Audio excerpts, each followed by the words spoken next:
Yeah, we have seats up here.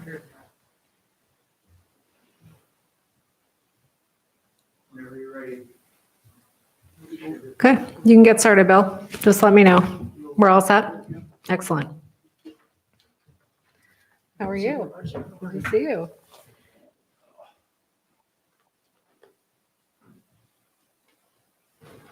Okay, good evening, everyone.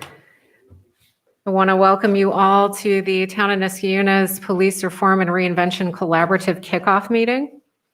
So we're not going to get into really the meats and bones of what we're ultimately going to do here this evening. This is really just intended to give everyone an overview, a timeline, put some faces to names that we've seen via email, and just lay out a plan for how we're going to move forward. Bless you.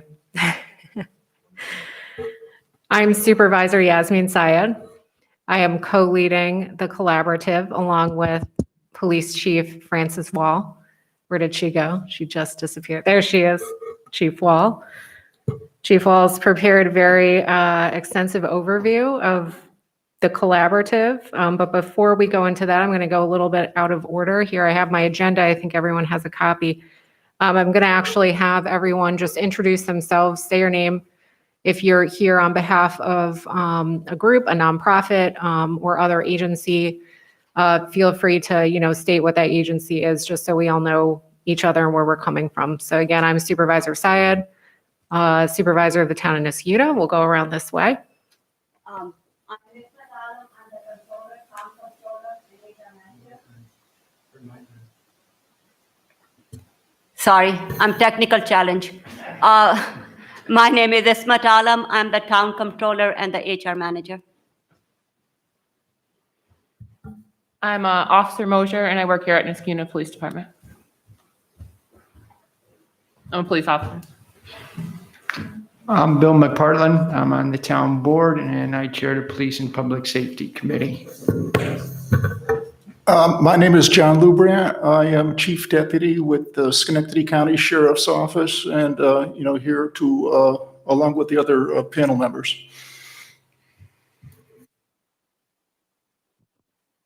You turned our microphone off. I'm Deputy Chief Mike Stevens, Niskayuna Police. I'm Joe Twitty. I'm with the Niskayuna Police Department. I'm a detective sergeant.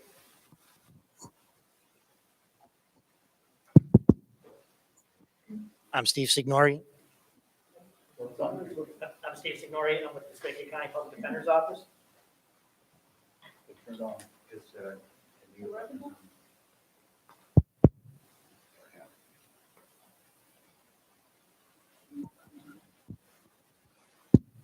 I'm John Lemelin. I'm with the Niskayuna Racial Equity and Justice Task Force. I'm Donald Wisenhunt, and I'm with Moms Demand Action. I'm Ellen DeVera. I'm Iola Fontui, and I'm here for Story Activists. I'm Officer Comanzo with the Niskayuna Police Department, obviously, and I will be the union president for this upcoming year. I'm Officer Chase with the Niskayuna Police Department, representing the PBA Executive Board. Be vice president next year on the PBA. I'm Aya Osman. I'm not with any particular group. I'm Bob Winchester. I'm here representing NCAP.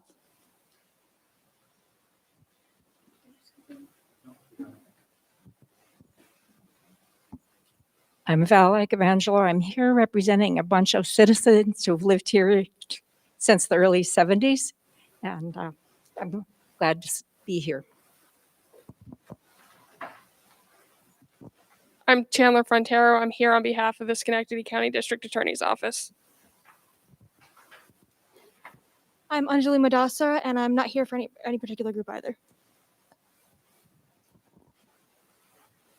I'm Alia Saeed. I'm a psychiatrist and a local resident. And I'm Fred Wetzel. I'm the president of the Niskuna Community Foundation, and I've been a resident of Niskuna since 1974. Wonderful. It's so great to finally meet all of you, albeit from a very safe distance.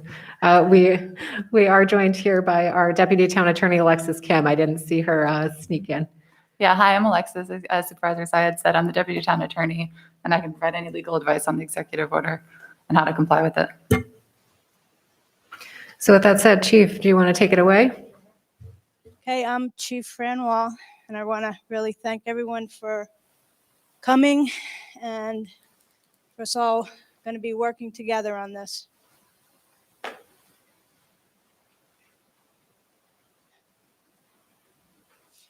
Okay, as you know, Governor Cuomo has issued Executive Order 203, reinventing community policing. This is our daunting mandate, every one of ours. This is the Executive Order 203. This is in everyone's folder. Give you a second to read it.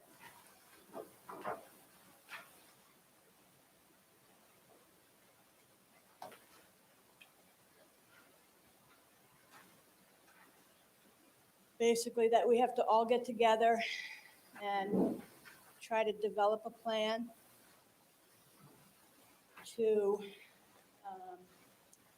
basically, we're going to go over our deployments, strategy, policies, procedures, and practices, and just try to figure out how we can improve what we're doing.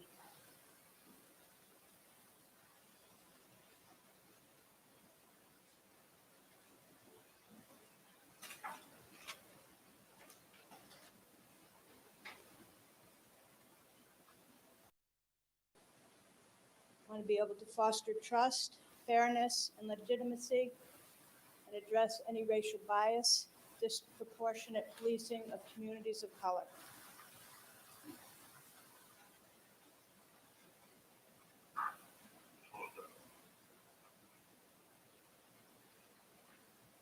It's basically saying that the supervisor shall convene with the chief of police and stakeholders in the community, which is all of you, get together to develop a plan, consider evidence-based policy strategies, including but not limited to use of force policies, procedural justice, studies addressing systemic racial bias or racial justice in policing,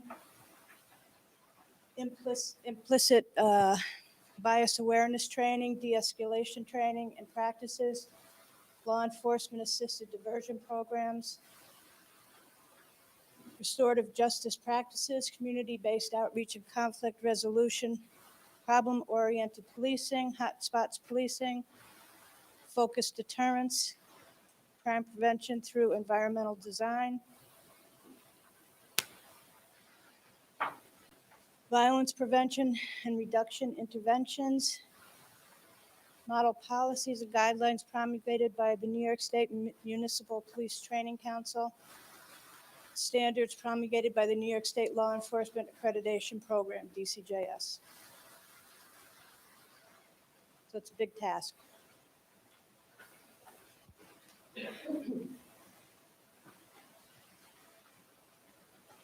So we just came out with a new mission statement. Niskuna Department is committed to reducing crime through effective implementation of crime prevention and intelligence-driven policing strategies. We will actively investigate crimes when they occur to ensure the expeditious arrest and prosecution of criminal offenders. We will deliver the highest quality police service possible, including the fair and impartial enforcement of the law. We will work in partnership with the community and adhere to the framework of the U.S. and New York State constitutions. We will conduct ourselves as consummate professionals both on and off duty.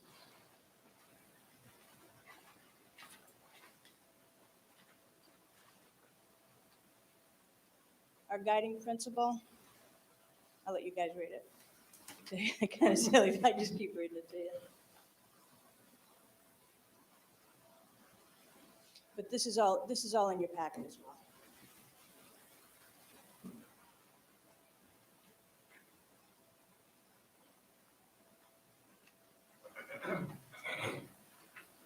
Niskayuna County Rapids.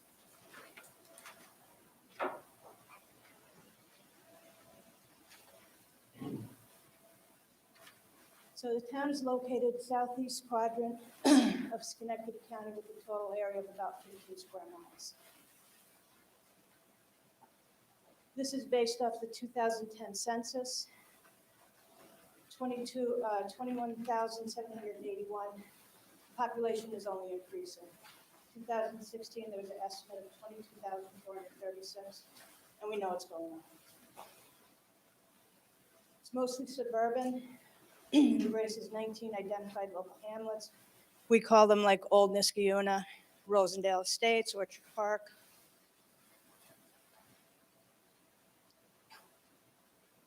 Town population is comprised of about 52% female residents and about 48% male residents. Again, the 2010 census. It's comprised of about 91% white, 6% Asian, just below 2% African American, and 1.6 other. Again, 2010 census.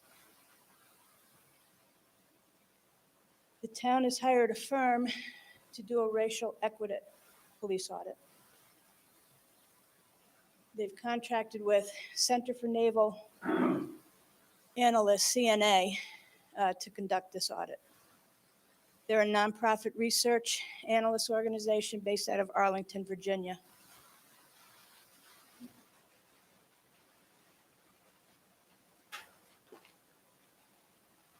Give you a little history of the police department. The department was established in 1928. Started out with one patrolman. And it stayed that way for a while. It was like 20 years before they hired another one. The department now has grown to its present strength of 29 members. 27 are active, including a chief, deputy chief, one detective sergeant, 4 sergeants. Of those, 1 is inactive, 4 detectives, and 19 police officers. Of those, 1 is inactive as well.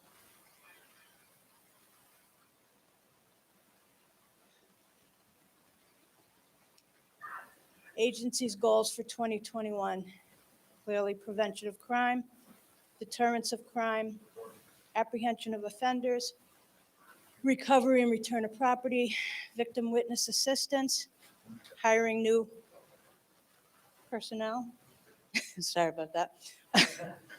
Public outreach, accreditation and innovation, reform policing and delivery of public service, get into hiring. We have to maintain sufficient staffing to provide for adequate police service and public safety. So we'll get into hiring of police. Police officer title is a civil service position. It's accomplished from Schenectady County eligible civil service list, which is comprised from people take a civil service test, and then a list is created. From that list, the top 3 are interviewed and processed, and then 1 out of those top 3 are hired.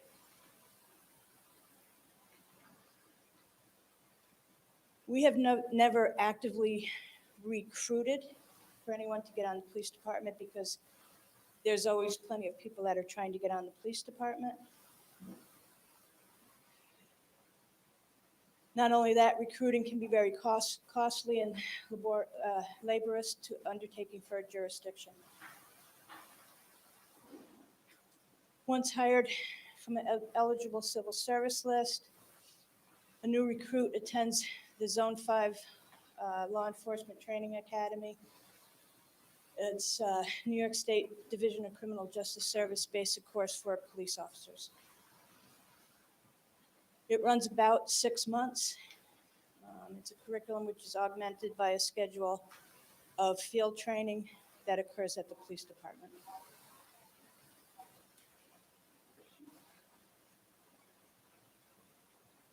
The basic course for police officers currently incorporates training on the most recent lawful protocols, problem-oriented policing, incident de-escalation and conflict resolution, focused deterrence, violence prevention and reduction, other related police procedures and practices.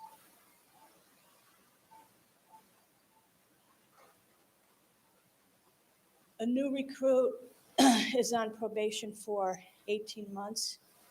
Anytime during the 18 months, they could be terminated for cause or substandard performance.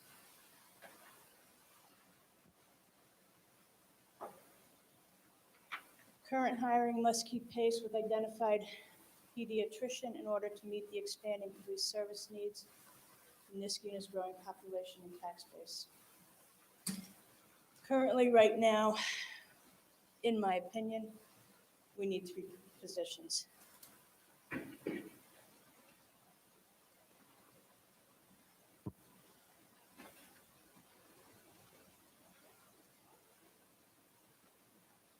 So you can kind of read that. Right now, we have 25 male, 4 female, for a total of 29, 2 of which are inactive at this point, and a lieutenant position has been vacated.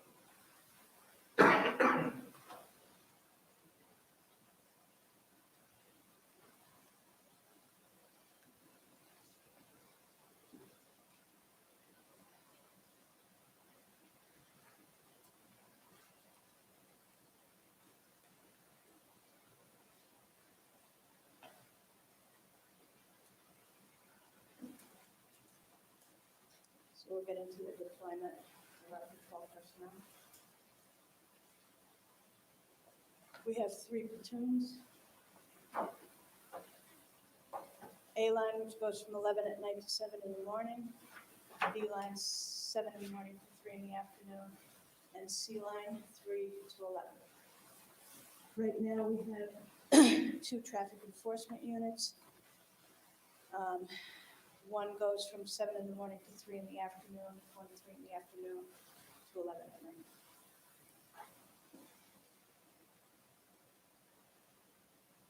Detective division. 2 shifts a day and evening, 8 in the morning to 4 in the afternoon, 11 to 7 p.m. The detective sergeant goes from 10 to 6, so he covers both shifts.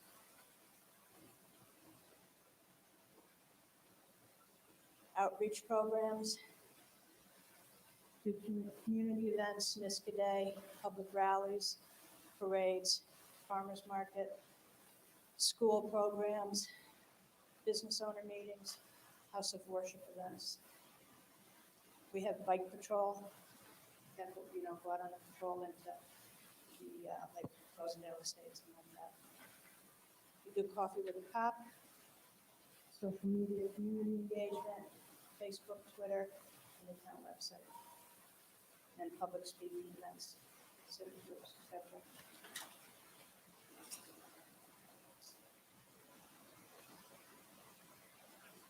These are my initiatives. I have an open door policy. It's fostering department transparency, improved officer professionalism, improved employee trust, and improved public trust. In October, completely rehashed our use of force policy. It's available to the public on the town website. We just joined the Police One Academy, which is 24/7 online training. The officers can access that 24/7. In October, we conducted taser training, and those have been deployed.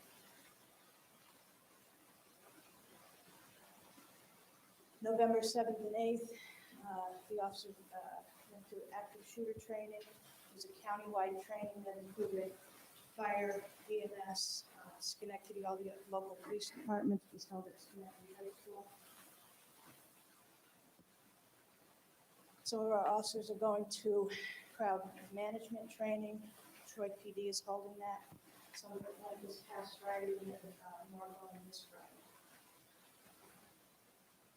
We're going to start regular defensive tactics training. I want to give the officers tools so that they can protect themselves and protect people that they're arresting. So they have levels of ways to manage. Policy and procedure development.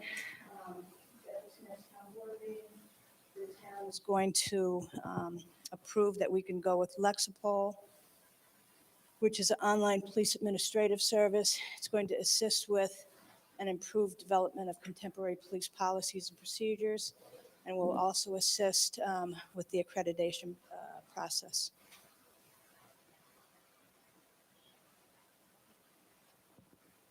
So department accreditation is compliance with the standards for accreditation required by the Division of Criminal Justice Services.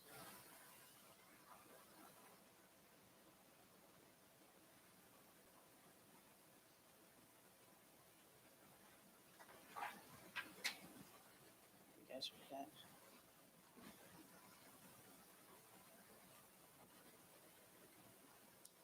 Basically, accreditation is evidence that a police agency's policies, procedures, and operations meet the recognized standards of best policing practices in New York in accordance with the New York State Executive Order 203, dated June 12th, 2020.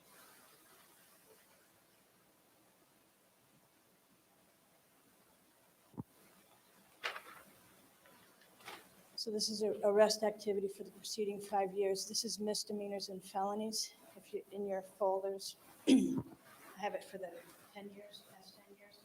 Misdemeanors, felonies, and then there's another draft of violations.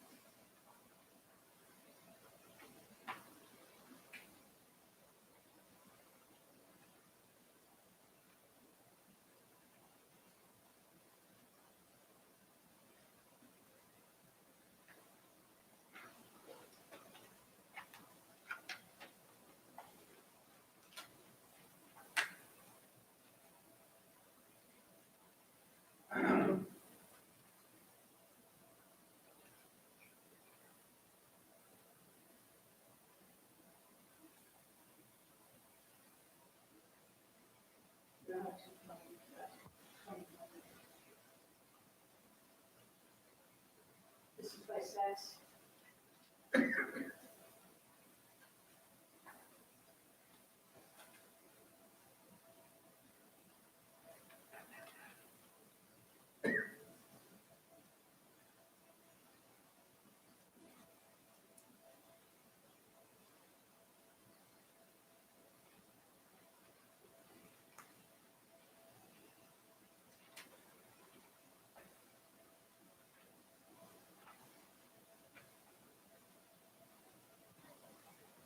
Recurring annual demographic statistics for the PD arrest activity by race, ethnicity, and by sex, directly impacted by the town's immediate proximity to the city of Schenectady.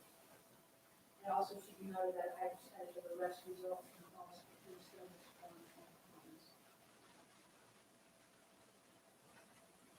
Chief, what's included in violations? So violation can be discon, harassment, trespass. Does that include traffic violations? Marijuana. Marijuana.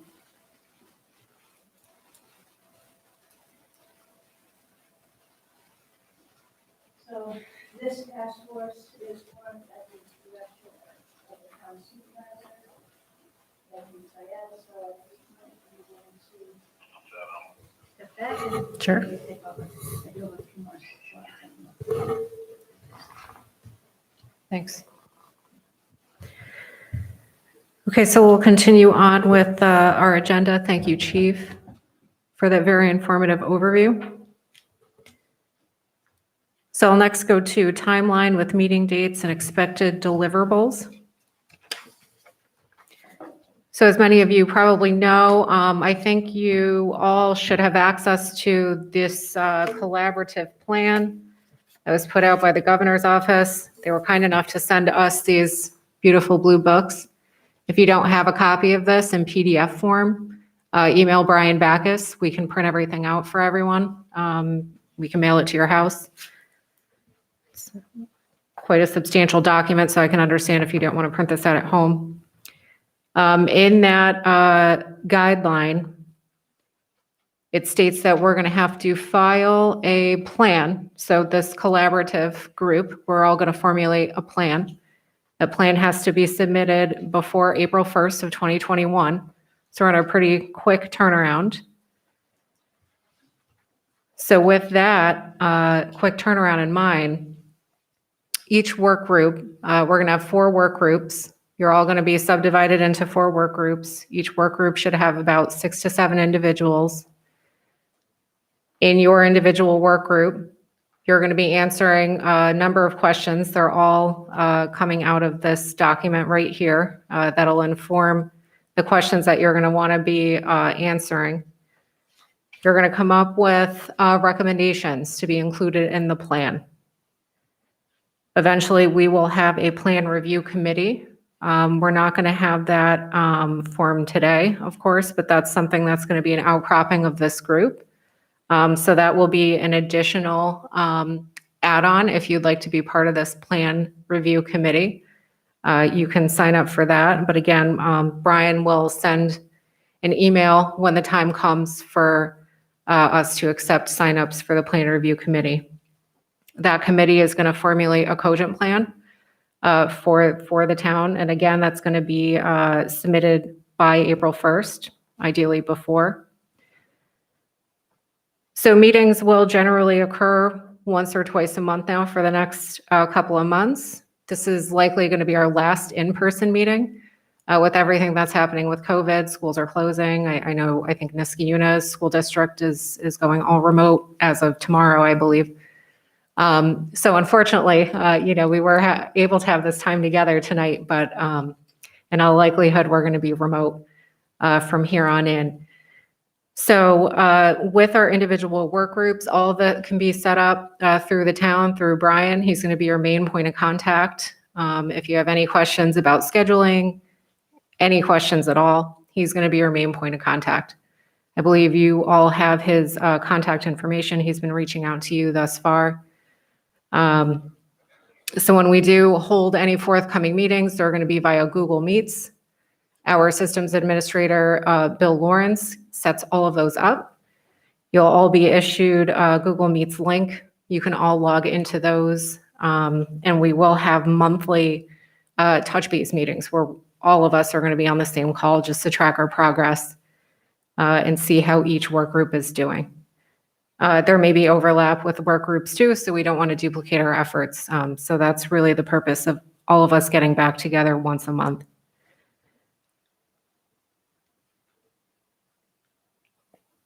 I'm hoping that the master plan is going to be finalized by mid-February. So that's going to give us the rest of February and the beginning of March to make sure that this plan is cogent, that it's really as perfect as it can be. There's going to be a public hearing on that plan at the March regular town board meeting. So that will provide an opportunity for all Niskayuna residents to comment on the plan in a public way. So after that meeting, that gives us, a couple of days, really a week after we hear back from, I know, and I see you laugh. Yeah, it's a lofty goal. So we may have to move some of these deliverables up.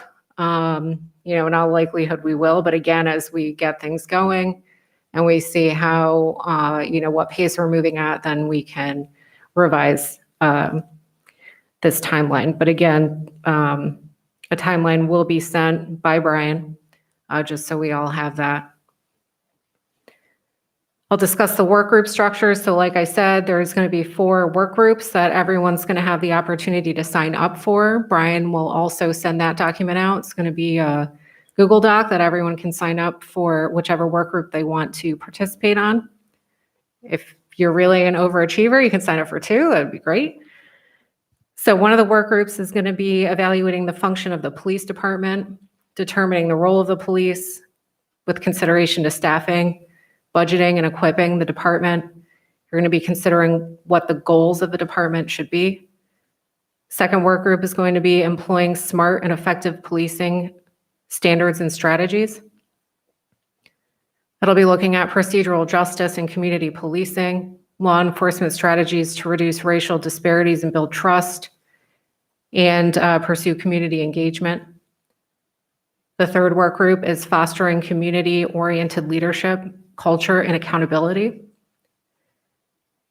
So the primary focus will be tracking and reviewing use of force and identifying misconduct, internal accountability for misconduct, citizen oversight and other external accountability, evaluating data, evaluating technology, and evaluating transparency.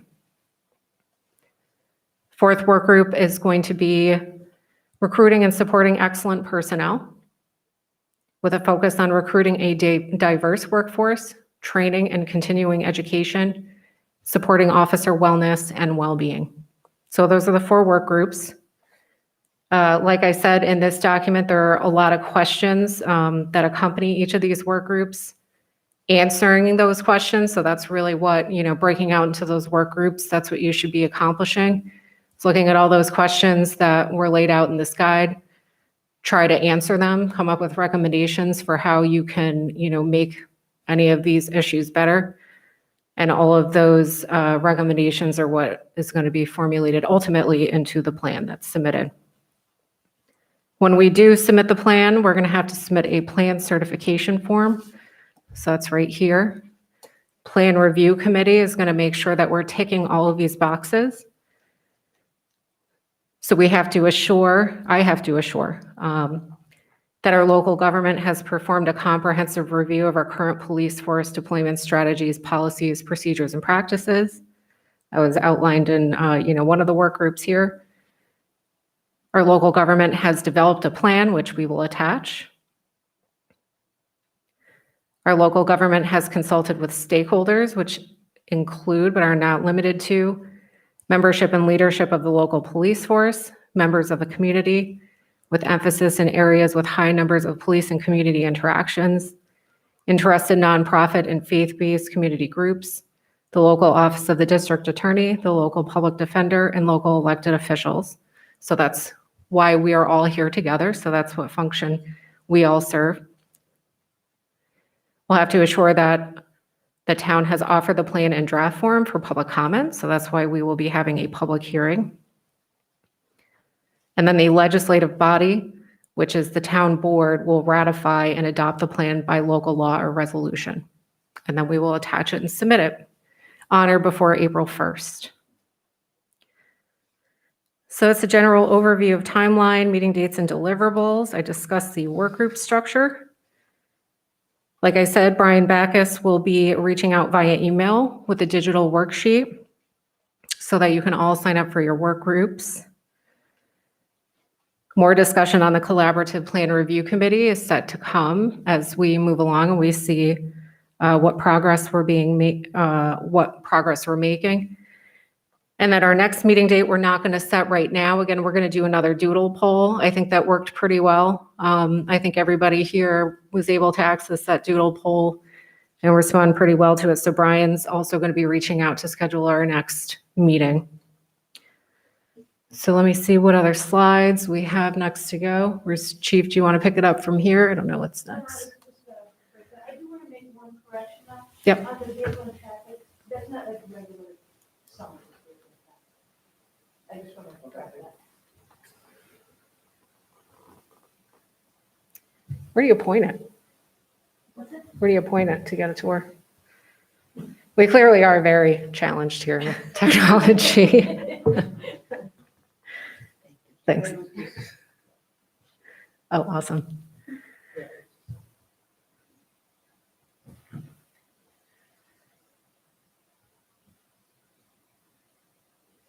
So I apologize. I should have been clicking the whole time.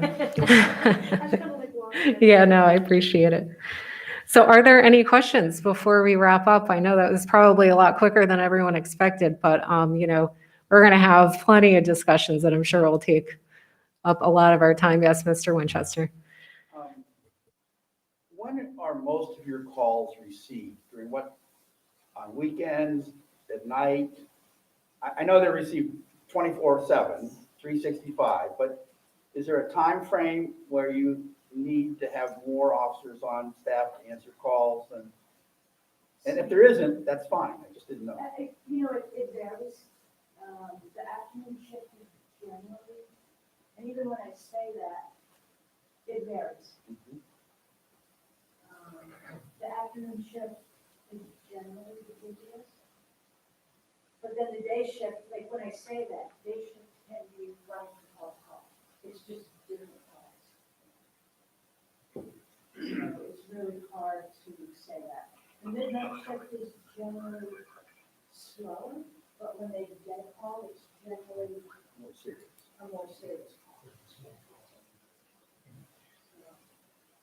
And then one other comment from you or from anyone else who you'd like to designate it to. You have a tremendous amount of years of experience in the force, and there are some other people here that, sitting up there and other places that have had years in the force. Could you just, I know this isn't easy to do, but could you summarize how the police force has changed during your times in office? I mean, what are the calls? What are the shifts? I mean, one thing I didn't share is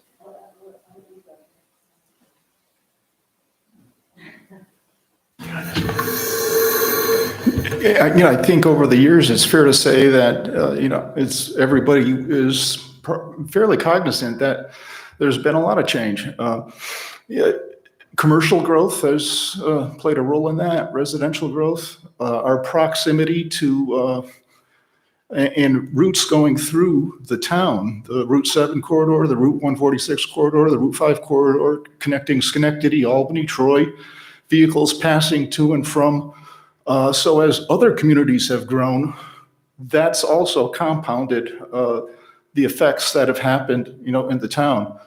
And in terms of the nature of some of the calls over the year or the call volume, I have no empirical data here, such as in the PowerPoint form, but when I started in 1982, I would venture to guess that the call volume as it compares to today, a substantial uptick. The types and the severity of crimes that officers are called to respond to, I would also say that there's an uptick in those types of things, whether they come from domestic violence calls or other things that might have a propensity to have use of force involved. So I think those are the things that have changed from the smaller town days. And before 1982, when I worked with many of the guys that are now retired, as they relate their recollections and we get together today, they talk about 1972. So as each decade has passed, the town has gone up in volume, and some of the, I would feel safe to say, the nature of the severity of crimes.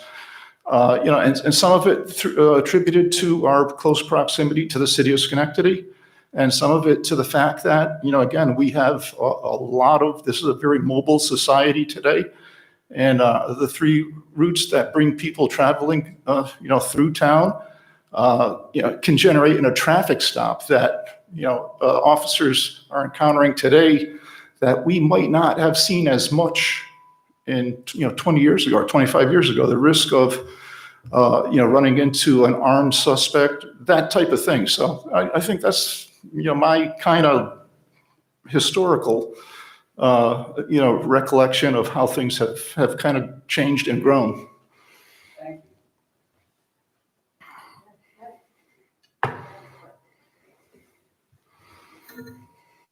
Hey, Chief, I just have one question. This is Alexis. Okay. So we went through the arrest data. Do we have data on the convictions that follow from those arrests? Because I think that would be relevant for assessing, procedural justice, racial justice and policing, and the restorative justice practices aspect. I don't know if that would have to come from the district attorney's office, because if we see arrest data where it's the arrests, a majority white arrests, but then we see the convictions, and the majority of the convictions are that they're of people of color, then there could be an issue there that we're missing. So I think it would complement the arrest data to have that. So that would be something to get from the PA That's something I can look into getting. As far as how we maintain cases, case statistics within the district attorney's office, particularly with misdemeanors and violations, we might not have that data. That's something we should be able to get from the court, though. Maybe working with the police department, court, DA's office, we might be able to come up with that sort of data. Even if we don't have it historically, like maybe we could start see if we can do that moving forward. And that could be one of the goals. The plan is to just continue with that. Also, just another question I had is you mentioned that the majority of the calls are from Mohawk Commons. So perhaps a stakeholder group that I don't think we can compel them to meet with us would be to meet with perhaps the loss prevention officers at places like Price Chopper. I'm not sure if they have, or Gap, and see what type of training they undergo. Because to the extent that we're responding to calls, it means that we're not really controlling who they're. So I'm not sure what work group that would fall within, but maybe that's something Yasmin or Brian can clarify. Yeah, certainly we can reach out to them.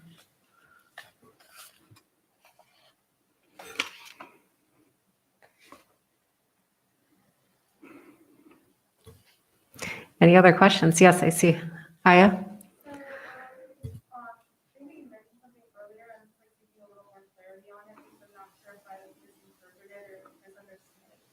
So do the Michigan officers have the jurisdiction of going into Schenectady and making arrests there? Because I think you might have mentioned something about the demographics of the arrests representing the population and the demographics in Schenectady. So what I'm saying is, we border Schenectady.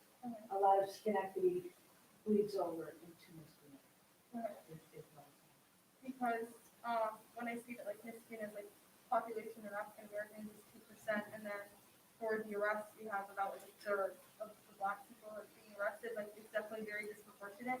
So I'm wondering, how can we figure out how much of that is being impacted by the Schenectady population and the demographics in Schenectady, which have more people of color in them? Right, so I can go back and check with that, and we can try to see what the people that we're arresting, where they live. Chief, I did actually start to break it down into zip code. So I do have some of that. If anybody was interested in looking at it, it's on line paper and it's pretty confusing, but it does break it down where most of our arrests come from. And if I remember correctly, most of our arrests are 12309 was the area code that they were given for, or I'm sorry, their zip code that they gave for where they lived, but a lot of them were from outside. They were not town residents. So 12304 was popular, 12307. I have a question too. Did you want to go first or? Okay, I just want to make sure with our work groups, I wanted to know, is there going to be a police officer in each work group? Are we going to try to push for that? Yes. Okay. Yeah, absolutely. I only asked that just because I didn't get to introduce myself a little bit more earlier, but I came from Schenectady PD for 6.5 years. So now I'm here in Niskayuna. I've only been here a few months, but what Schenectady needs and what we need is obviously two different things. So I just want to make sure that we're realistic in that, and just that, that the police officers get their say also, but it's great also that we're all working together. So I think it's going to be good. Yes, sir. Just a point of information, part of 12309 zip code is in the city of Schenectady, part of it's in the town of Colony. So zip codes. Right. Yeah, it was really confusing. I sat up there I probably spent a month going through it. And you also have to keep in mind that some people that we arrest, they're moving, they're not always, like I said, a lot of them were 12309, but a lot of them were 12304, 12307, which would be Schenectady. So I don't know that we'd be able to actually break that down that deep. But like Alexis said, maybe going forward, we could collect data in a different manner to have for the future. But, It's kind of, because part of 12304 is Niskayuna and part of it's Schenectady, which is right near the Mohawk Common area. So it makes it difficult. tracking it just by zip code, or, I know it probably be more tedious if you went by address. Yeah, I mean, you totally could, thanks. But yeah, you could. It was very diverse. Like I was doing it for months. So I mean, and also even with some of the race stuff, like we have like a lot of races in town that were not sometimes properly represented. You know what I mean? So you only get 4 categories. I myself probably fit in all 4 of those categories. So you kind of have to pick one when you're arresting someone, which going forward, maybe we'll be more specific in the way we record data. I don't know if that's a part of it or I not, was but just gonna say, we can just change the format a little bit by just adding like a little box, resident, non-resident, and then right. then you just press a button, it just cranks out the numbers for you. Yeah, we'll know exactly more of what we need going forward, I think, so. Hi, I'm Ismat again. I'm sure you guys must have a question about what CNA will be doing. So as you know, that CNA did an audit on racial equity for Albany Police Department. And so they will be working hand in hand with this group. They are going to also give, after their statistical data, they'll be working with Chief Fran and the police department and the supervisor and all the key stakeholders. They will give a menu of recommendations, and this group is going to pick and choose from that and incorporate that into the plan that they are going to send to the governor's office. Also, they are going to, they recommended that they are going to have their preliminary report that's going to go on the website, and that will be open for the public hearing too. So, they have to be done obviously before April. So we have given them a timeline. We are negotiating that, but sooner the better. They will start working, I think, in a couple of weeks. Just for the working groups, how much autonomy do they have to act without having the full consensus of the group? So if we're meeting once or twice a month, but we have a very aggressive timeline. Say one of the working groups wanted to do, put out a free survey in the Niskuna. Would that be okay for the working group to do, or do they need to come back to the full group for approval? That's a great question. So as ideas come forth in your work group, again, your main point of contact is going to be Brian Backus. We work with Brian every day, so he can very quickly, run an idea by us and help you facilitate actualizing, whatever the purpose is that you want to accomplish. So whether it's sending out a survey through our town website, whatever it may be, whatever community conversation you want to hold, anything. He's going to be your main point of contact to accomplish any of those ideas that you come up with. Yes, Alia? How are the groups going to stay in communication with each other through this process? So Brian's going to, after everyone signs up for a work group, he'll circulate everyone's contact info. But again, he's really going to be the main point of contact for all of that. So whoever is determined to be the leader of the work group, for lack of a better term, or point of contact for the work group, they can work hand in hand with Brian to have everything scheduled, circulated to the entire work group. So this way it takes the onus off of all of you, because that's, with technology, it's very complicated. So he really is going to be handling all of that to, and facilitate and assist all of you with getting everyone together and getting all of your meetings scheduled.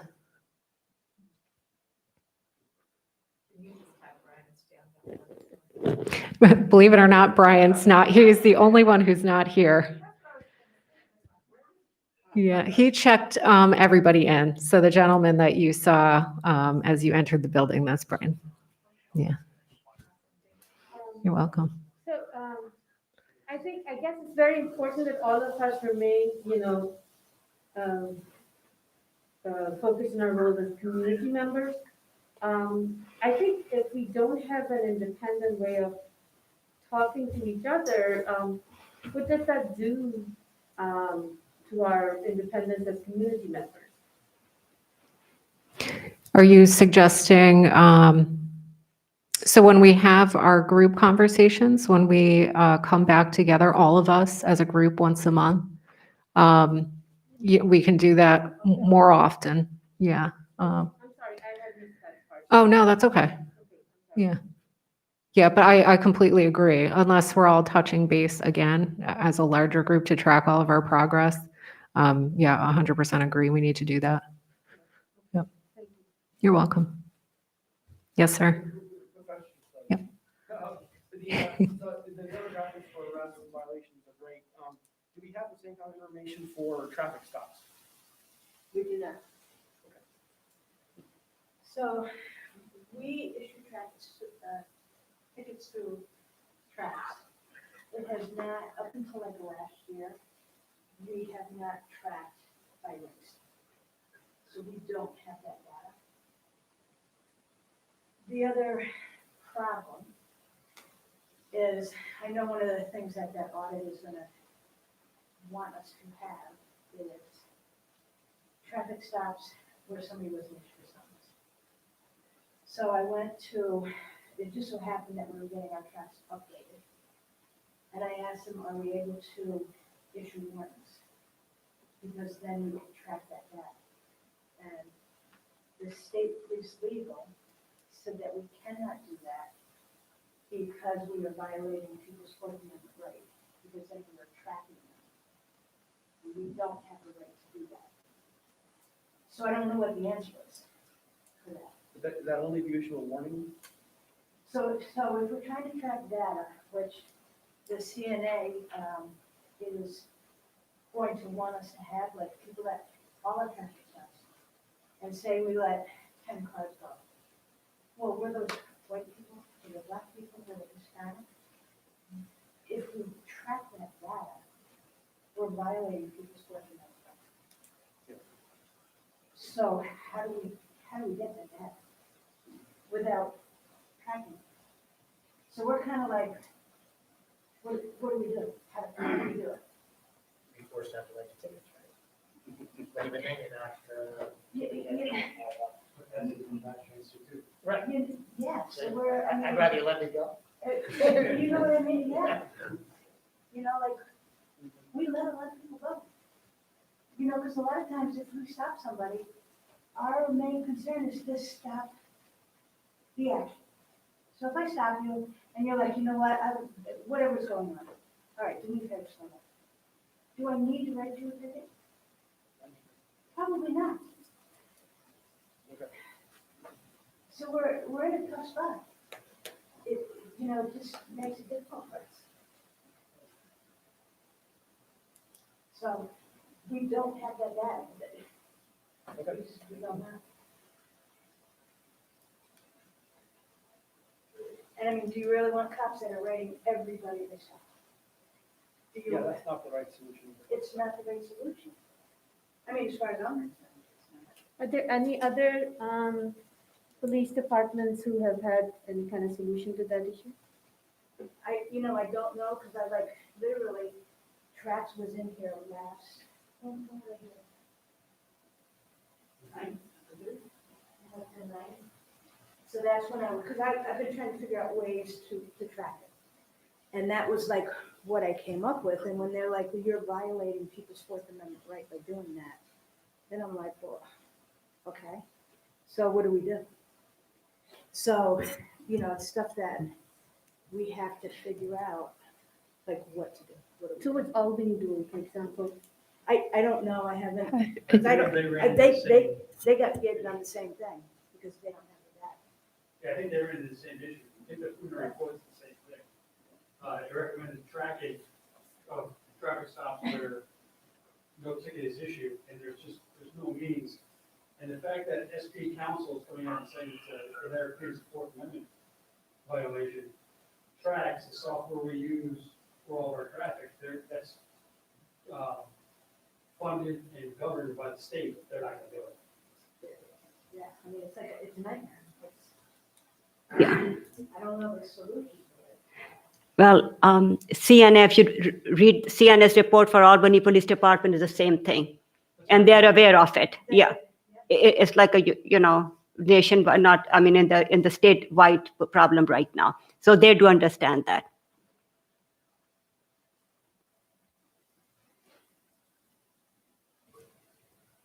Yes, John.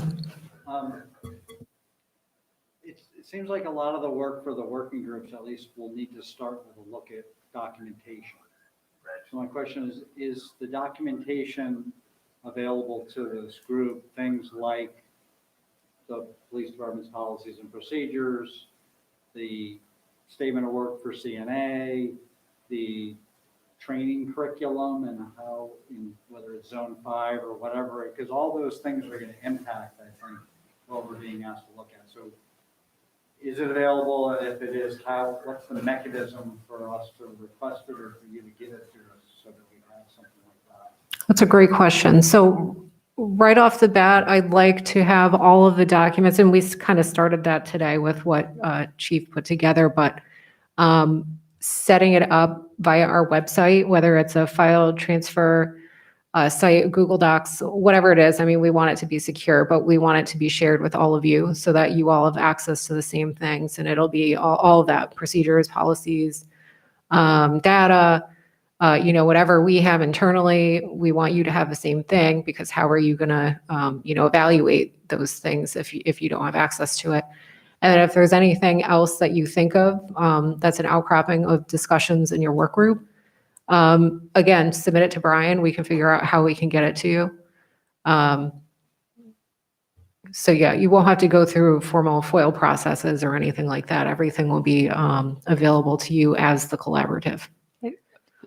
Just one other point. But the only thing that we might want to do FOIL for is we want to distinguish between what's internal, meaning what should not be shared broadly, that would be exempt from FOIL. Correct. Versus Yeah, what, if it's confident, right. So I mean, Yeah, they might there's want to go certain- through FOIL for things that are generally public, but we could expedite it by just having the form available, and then I could work with Michelle to get it in a quick turnaround, maybe. Right. Yep. And that would, that really would be the function of our legal department. So if in the process of, making that determination, if it's subject to FOIL, that's, we'll streamline that process for everyone. But I think the policies and procedures and anything like that, should just be available or would just be available. Correct? I'm not sure if some of the general orders for the police department, are they generally kept internally, not shared with the public? So just keep in mind, the general orders work through the college school. So I mean, they can have them, but they're gonna all be that. So that's one of my comments. Because I think some of them, there was one justification I remember that I've encountered in the fall where some of the policies you wouldn't share because of the risk to the police officers, because it has internal, strategies and tactics that are used for de-escalation. So in that instance, maybe it would either redact or, that would be something that you would make a judgment call.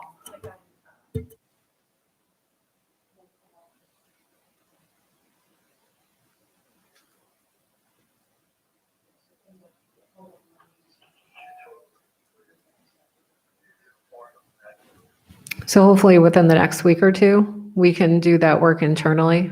And what we can make available to everyone, we'll compile everything on some type of, file transfer protocol, either through our website or directly through links to all of you. But we'll get all that information out to you. Or just a suggestion, maybe if you can set up a secure Google Drive, Mhm. invite us to have access to it, then you drop it in and we pull it out. Yep. It's easier than FTP. Yep, that's true. That's a good point. And could you, or someone, the legal department perhaps, draft a simple one-paragraph statement about confidentiality and terms that we are working together so that everybody, it's transparent how we're expected to work, what we can share and what we can't share, just in general. I trust everybody in this room, but everybody approaches a problem in a different perspective. And it's helpful if we have a common guidance as to how we are going to go about our work. We can do that. Yeah, like an NDA. I mean, we wouldn't want to, we would have to be thoughtful in what the remedy would be if you're violating an NDA. But yeah, we can send that out. I can draft something. So many departments are doing that. I'm sure there's some standard verbiage out there. Mhm. Yeah, we can look into other neighboring municipalities, see what they've done. Yes, sir. Just one last question. So the Schenectady City has been doing this work for a while, which is great to watch, and I would welcome everyone to suggest everyone take a look at what they're doing. It's all on YouTube. My question is the sheriff. Is there a Schenectady County Sheriff work going on right now under the 302? And is that something that, since we're in the county, is that something that we should be coordinated with or around or whatever? Sure. The Schenectady County Sheriff's Office is under the same obligation as all of the other agencies in the county and throughout the state. We will be doing, or we're in the process of doing the same thing ourselves, but also having what we kind of refer to as like concurrent jurisdiction. We're a county-wide agency, but in the county, the municipalities have their own police departments. And so, again, each agency is pretty much conducting things that are applicable to maybe their specific municipality. But the sheriff's office will also be doing our own, while also participating in, the city of Schenectady's and some of the other municipalities that extend the invitation to the sheriff. So is there somebody from the sheriff's office that this group should coordinate with, that they want to share information or it doesn't make sense for Schenectady to come up with a use of force policy if it's different from the county? As far as a point of contact, I'm here tonight representing the sheriff's office. In terms of distinctions between, policies, whether or not at the end of this whole process, everyone will have, an exact duplicate or verbatim the same policy. I can't speak to that as to what the conclusion of that process is after each of the municipalities give a really sincere, unvarnished look at what their policies are and what all of these issues at hand here are at the end of the day.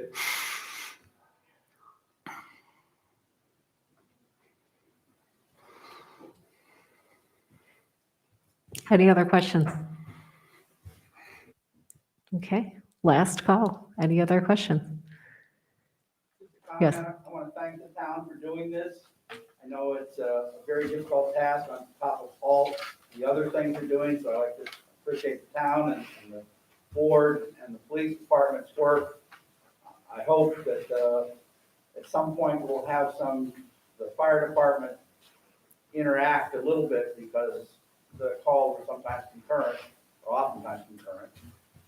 But I really appreciate it, and I appreciate your approach to it and the board's approach to it.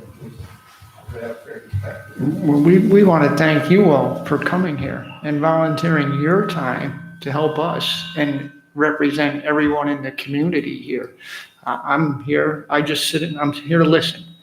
And Yasmin's here to listen. She's putting a program together with the chief, but we're relying on you, our residents, to help us put this whole program together. This is not going to be driven by the town board or the police department. This is going to be, we're setting it up so that you, our community members, can help us build this. So we want to, again, thank you all for your time and input. Absolutely. Thanks, Bill. All right. Well, thank you all so much for being here this evening. Stay well, stay healthy, and we'll see you soon, whether virtually or, well, likely virtually. So have a wonderful evening. Okay.